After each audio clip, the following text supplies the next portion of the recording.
दोस्तों, कई बार ऐसा होता है कि हम अपनी सैलरी जो है वो एडवांस में ले लेते हैं और कई बार ऐसा भी होता है जो हमारी सैलरी ड्यू होती है पिछले 10 साल पहले, लेकिन आज हमें मिल रही है। यानी एरियर ऑफ सैलरी हमें अगर मिल रही है।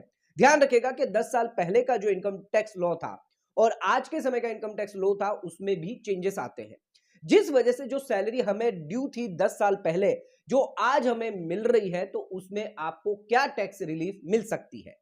अगर आपकी जो टैक्स रेट है आज ज्यादा है, उस समय कम थी, तो याद करिएगा कि अगर उस समय आपको ये सैलरी मिलती तो अब आपको कम टैक्स लगता, लेकिन आज मिल रही है जिस वजह से आपको ज्यादा टैक्स देना पड़ रहा है। तो इनकम टैक्स में कौन सा ऐसा सेक्शन है जो आपको बेनिफिट देता है या आपको रिलीफ देता है अगर आपको एरियर ऑफ सैलरी मिलती है या एडवांस सैलरी अगर आपको मिल रही है, तो उस केस में क्या इनकम टैक्स का लॉ कहता है। तो दोस्तों, आज का वीडियो बहुत ही ज्यादा इंपॉर्टेंट है और आज के वीडियो का जो टॉपिक है वो है एडवांस सैलरी। इसके बाद हम ये भी देखेंगे कि एडवांस अगेंस्ट सैलरी क्या होता है, एरियर ऑफ सैलरी क्या है और सेक्शन 89 रिलीफ क्या कहता है, इसका कैलकुलेशन क्या है, इसके स्टेप्स क्या है, इसका एग्जांपल भी साथ में समझेंगे और इसे इनकम टैक्स रिटर्न में हमें कैसे दिखाना है, कौन सा फॉर्म हमें भरना होगा और अगर ये फॉर्म नहीं भरते तो उसके क्या कॉन्सिक्वेंसेस हो सकते हैं।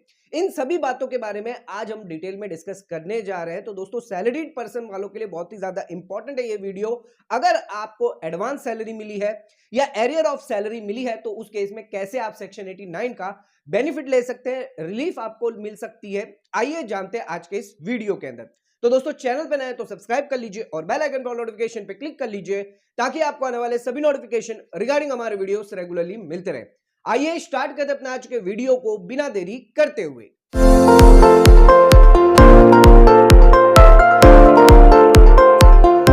तो आइए स्टार्ट करते अपने आज के वीडियो को और सबसे पहले ये जानते हैं क्या है एडवांस सैलरी।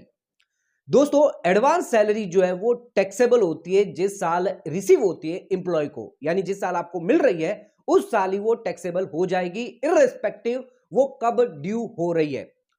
एग्जाम्पल के तौर पर के अगर अप्रैल 2024 की सैलरी थी जो ड्यू थी, जो आपने मार्च में ही एडवांस में ले ली, तो आपका असेसमेंट जो है वो मार्च के दौरान ही कर दिया जाएगा। यानी फाइनेंशियल ईयर 23-24 असेसमेंट ईयर 24-25 में ही उसको टैक्स कर दिया जाएगा, ना कि तब टैक्स किया जाएगा कि आप असेसमेंट ईयर 25-26 को इसको वापस जो है वो टैक्स नहीं किया जाएगा। ध्यान रखिएगा, एडवांस सैलरी जो आपको मिली है वो रिसिप्ट बेसिस पर ही टैक्स किया जाएगा। इसके पीछे का रूल ये है कि सैलरी चाहे वो ड्यू हो या रिसिप्ट हो, विच एवर इज अर्लियर, वो आपको टैक्स करनी होती है। यानी अगर ड्यू हो गई लेकिन आपको अभी तक मिली नहीं है तो आपकी टैक्सेबिलिटी आ जाएगी, अगर रिसिप्ट हो गई और आपकी ड्यू नहीं हुई है तो भी आपकी टैक्सेबिलिटी निकल के आ जाएगी। दोस्तों, कई बार ऐसा हो सकता है कि एडवांस सैलरी जिस साल हमें मिल रही है उस साल हमें ज्यादा टैक्स लग रहा है, यानी हायर रेट पर टैक्स लग रहा है, जबकि जो नॉर्मल ईयर था जिसमें हमें ड्यू हुई थी उस समय कम टैक्स था। तो उस केस में आपको रिलीफ मिल सकती है। कौन से सेक्शन में रिलीफ मिलेगी? सेक्शन 89 के अंदर, जो आगे हम जानेंगे। तो दोस्तों, एडवांस सैलरी जो भी है वो टैक्सेबिलिटी होगी रिसिप्ट बेसिस पर। आइए अब जानते हैं कि डिफरेंस क्या है एडवांस सैलरी और एडवांस अगर अगेंस्ट सैलरी अगर आप लेते हैं तो उन दोनों के बीच में क्या अंतर है, क्या वो भी रिसिप्ट बेसिस पर ही टैक्स किया जाएगा इनकम टैक्स के अंदर, सैलरी के अंदर, एडवांस अगेंस्ट सैलरी। आइए जानते हैं।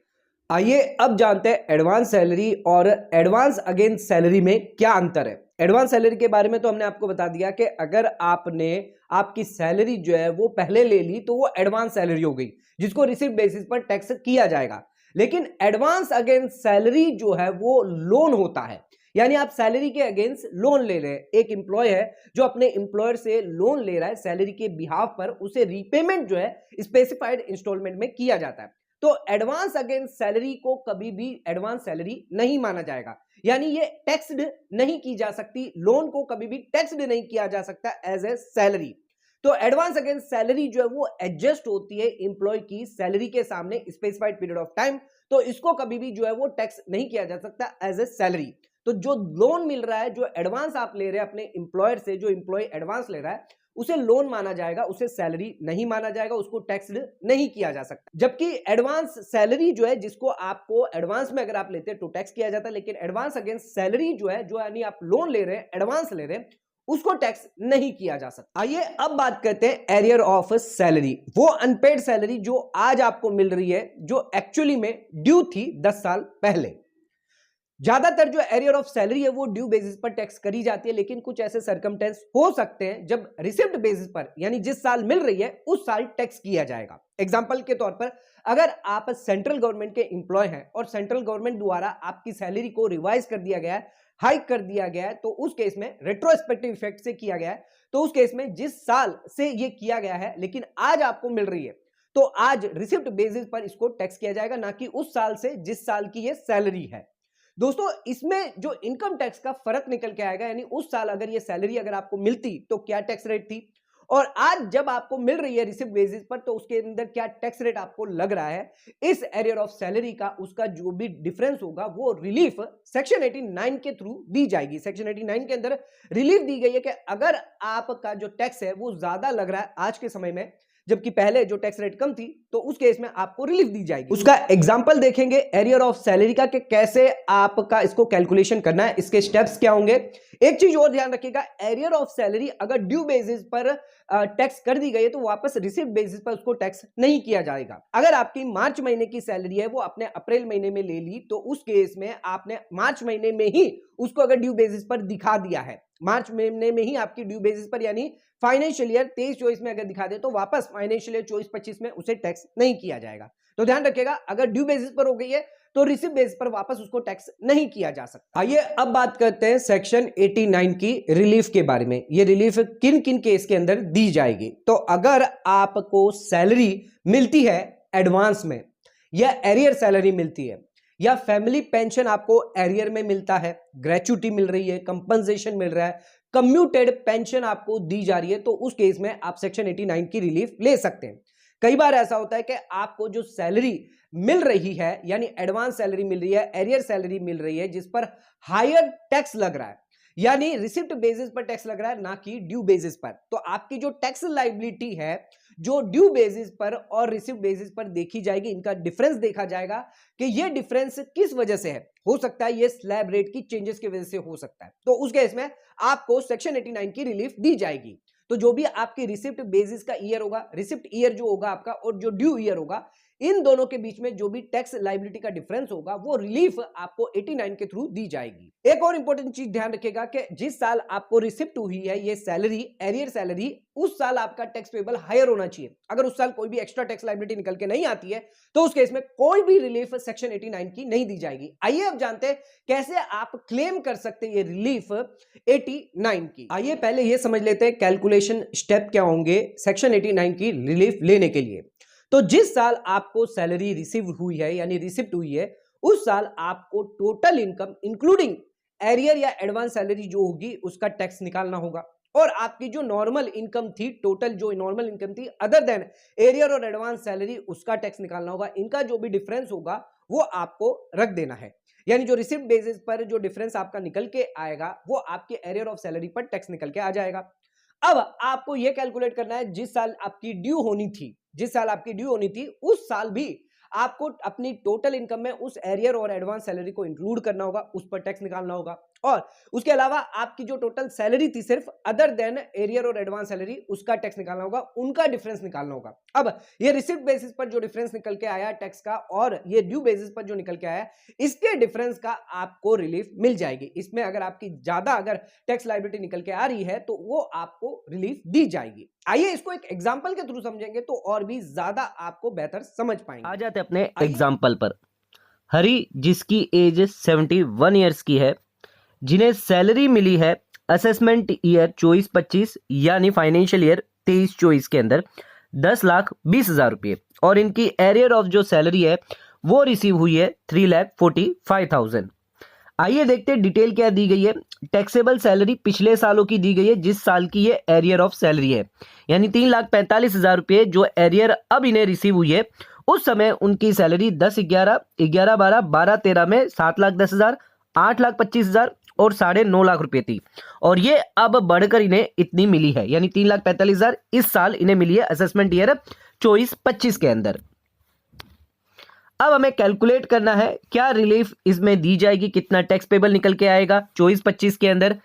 सबसे पहले हमें यहां पर स्लैब रेट देख लेना है कि स्लैब रेट हमारी क्या थी 11/12 में, 12/13 और 13/14 के अंदर। 11/12 में 2,40,000 पर नील थी, फिर 2.5 लाख हुई थी, फिर 2.5 लाख थी और 10% 20% की रेट पे चल रही थी। और स्लैब रेट जो है वो अब अदर रेसिडेंट जो है, इंडिविजुअल अदर देन रेसिडेंट के लिए ये स्लैब रेट थी। इसी के साथ एजुकेशन सेस 2% और हायर एजुकेशन सेस 1% था। आइए इसका टैक्स कंप्यूट करते हैं हरी का कि क्या रिलीफ निकल के आती है असेसमेंट ईयर 24-25 के अंदर। सबसे पहले हमें असेसमेंट ईयर 24-25 का कैलकुलेट करना है, यानी करंट पीरियड का कैलकुलेट करना है, जिसके अंदर हम दो ऑप्शन लेंगे। एक के अंदर टोटल सैलरी लेंगे जिसके अंदर एरियर इंक्लूड होगा, और वो सैलरी लेंगे जिसके अंदर एरियर इंक्लूड नहीं होगा, यानी सिर्फ फाइनेंशियल ईयर 23-24 की यहां पर रहने वाली है सैलरी। तो सैलरी है 10,20,000 रुपये दोनों ही केस के अंदर। एरियर ऑफ सैलरी हमने यहाँ पे ले लिए 3,45,000, इस केस में हमने यहाँ पर नील रखी है। अब जो भी टोटल इनकम निकल के आ रही है इस पर टैक्स कंप्यूट निकल के जो आ रहा है, यानी 2,28,000 आपका इंक्लूडिंग एरियर सैलरी ये कंप्यूट हुआ है, और 1,20,000 विदाउट जो एरियर सैलरी है वो निकल के आया, यानी इसका जो भी डिफरेंस होगा वो हमें ध्यान रखना है। अब हमें हर एक पीरियड का, जिस साल हमारी सैलरी जो है एरियर इंक्रीज हुई थी उन सभी पीरियड का हमें टैक्स कंप्यूट करना है। वही मेथड रहेगा, इंक्लूडिंग जो सैलरी थी हमारी उस साल प्लस हमें एरियर इंक्लूड करना है, और इस साल अगर एरियर इंक्लूड नहीं करते तो क्या हमारी सैलरी निकल के आती है। तो 7,10,000 हमारी सैलरी थी असेसमेंट ईयर 11-12 में, 7,10,000, और उसमें एरियर हमारा 1,03,000 था। इस पर हम जो टैक्स कंप्यूट करेंगे तो आप देख सकते हैं 8,13,000 रुपए विथ एरियर के साथ होगा, और 7,10,000 उस समय हमें टैक्स लग रहा था, यानी नेट डिफरेंस इसका निकल के आएगा। ऐसे ही आपको बाकी 3 पीरियड का कर लेना है। आइए इसका टैक्स कैलकुलेट करते हैं कितना निकल के आता है। तो पहला जो ऑप्शन था जिसके अंदर 2,28,000 और 1,20,000 निकल के आ रहा था, तो पहले ऑप्शन के अंदर हमने देखा था कि करंट ईयर के अंदर 2,28,000 विथ एरियर के साथ था, विदाउट एरियर के साथ 1,20,000 था, यानी जो नेट निकल के आया वो है 1,07,000 रुपए। 1,07,000 रुपए आपका 23-24 के अंदर निकल के आया है टैक्स अमाउंट। अब बात करते हैं पिछले सालों की, जिस साल में हमने एरियर मिली है उस साल में 3,91,000 ये 1,00,000 1,38,000 और 1,51,000, 1,00,000 1,38,000 1,51,000 विथ एरियर के साथ हमें कैलकुलेट किए, और विदाउट एरियर के साथ अगर कैलकुलेट करते हैं तो 2,99,000, यानी नेट डिफरेंस यहाँ पर 92,185 का आता है। ये आपका 11-12, 12-13 और 13-14 इन असेसमेंट ईयर का ये निकल के आता है। तो इसमें से जो भी डिफरेंस होगा यानी 15,455 रुपया, क्योंकि यहां पर जो है टैक्स ज्यादा हो रहा है फिलहाल। अभी जो असेसमेंट ये 23-24 है जिसके अंदर हम एरियर जो सैलरी गिन रहे हैं उसके अंदर हायर टैक्स हो रहा है, तो ये आपको नेट रिलीफ 15,455 की मिल जाएगी। टोटल टैक्स पेबल कितना निकल के आएगा असेसमेंट ईयर 24-25 में, क्योंकि रिलीफ हमने लिए 89 के अंदर, तो 2,28,000 हमारा जो है टैक्स निकल के आया है इंक्लूडिंग एरियर ऑफ सैलरी। 15,455 रुपया हमें रिलीफ मिल गई है, जिस वजह से 2,12,825 रुपए का हमारा नेट टैक्स निकल के आ जाएगा। तो 15,000 के हमें 89 के तहत रिलीफ। आइए अब बात करते हैं रिलीफ लेने के लिए कौन सा फॉर्म आपको फिलअप करना होगा। फॉर्म नंबर 10E जो है वो आपको ऑनलाइन इनकम टैक्स पोर्टल पर जाकर सबमिट करना है। ये आपको इनकम टैक्स रिटर्न फाइल करने से पहले ही 10 फॉर्म E जो है वो फिलअप कर देना है। इसके अंदर आपको जो सैलरी जो भी आपको मिली है एज ए प्रूफ आपको डॉक्यूमेंट रखना है। जो भी एरियर ऑफ सैलरी आपको मिली है एज ए सैलरी रिसिप्ट जो भी मिली है वो आप एज ए डॉक्यूमेंट आपके पास होना चाहिए।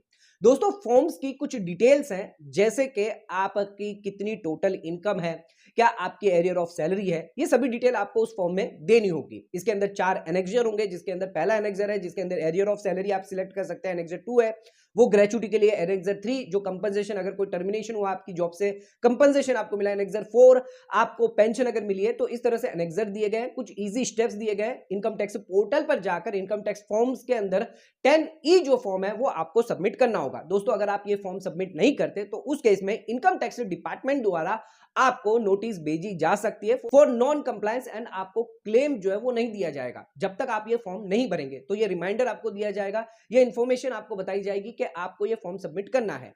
तो नोटिस आने के बाद भी आप जो है वो फॉर्म सबमिट कर दीजिए ताकि आपको सेक्शन 89 की रिलीफ मिल जाए।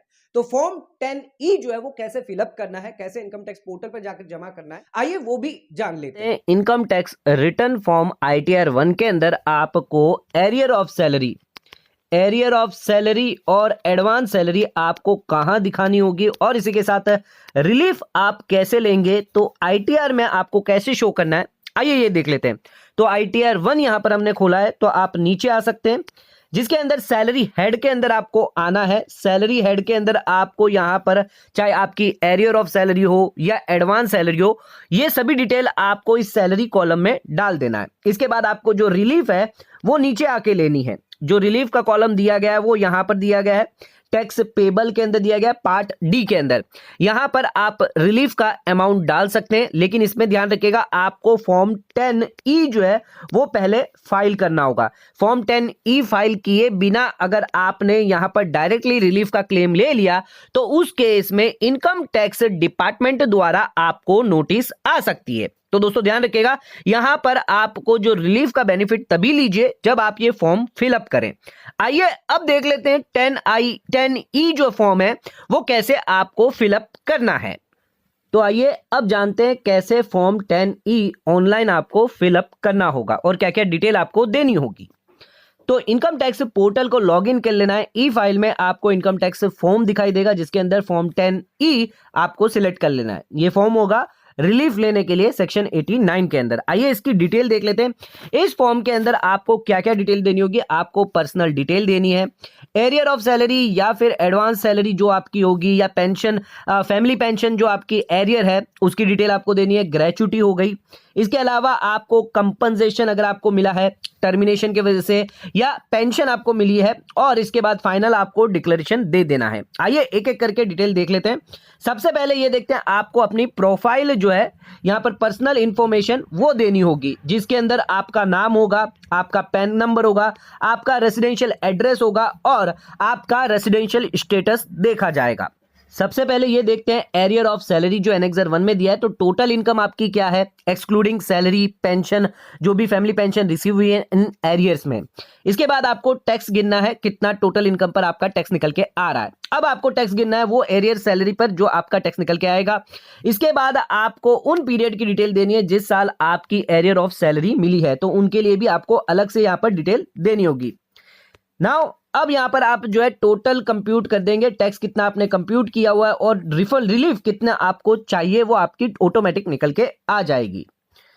नेक्स्ट आ जाता है, अगर आपने एडवांस सैलरी ली है तो उसके रिगार्डिंग भी आपको डिटेल दे देनी है। टोटल इनकम कितनी है, कितनी सैलरी आपने एडवांस में ली है, टोटल इनकम कितनी इंक्रीज हुई है सैलरी लेकर, टैक्स कितना निकल के आया है, टोटल टैक्स कितना निकल के आया आपकी टोटल इनकम पर जो आपने पहले दी थी, इस पर कितना टैक्स निकल के आया, और टैक्स कितना निकल के आया आपका एडवांस सैलरी पर। तो ये सभी डिटेल जो है आपको इसमें देनी होगी। ग्रेच्युटी ली है तो ग्रेच्युटी कितने साल की है, 5 साल की है या 15 साल की है, तो वो डिटेल आपको देनी होगी। इसके बाद कंपनसेशन की बात करें तो कितना कंपनसेशन आपने रिसीव किया है, टोटल इनकम क्या है, टोटल इनकम कितना हुआ है, ये पूरा कैलकुलेशन आपको देना होगा।